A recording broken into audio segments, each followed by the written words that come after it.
O Centro Médico de Catoira conta cun equipo sanitario composto por 5 profesionais, dos cales 2 son doutores.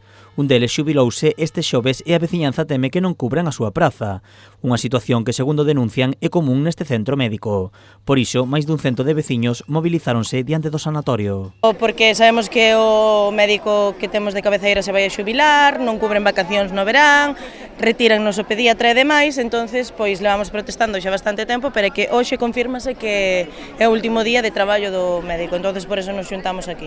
A falta dun doutor súmase que o pediatra non está disponible todas as semanas. A veciñanza está farta desta situación. Retrasos nas listas, citas que non nos cubren, o pediatra, se o neno se pon mal, temos que tirar para a Vila García.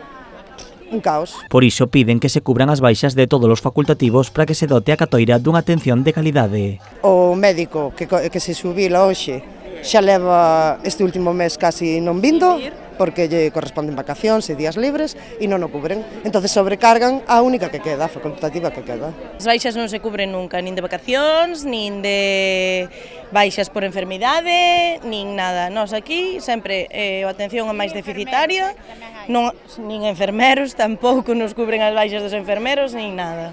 A veciñanza teme que o Sergas remate por pechar o centro. Sí, claro, é que é a tendencia que vemos cara a que vai a situación.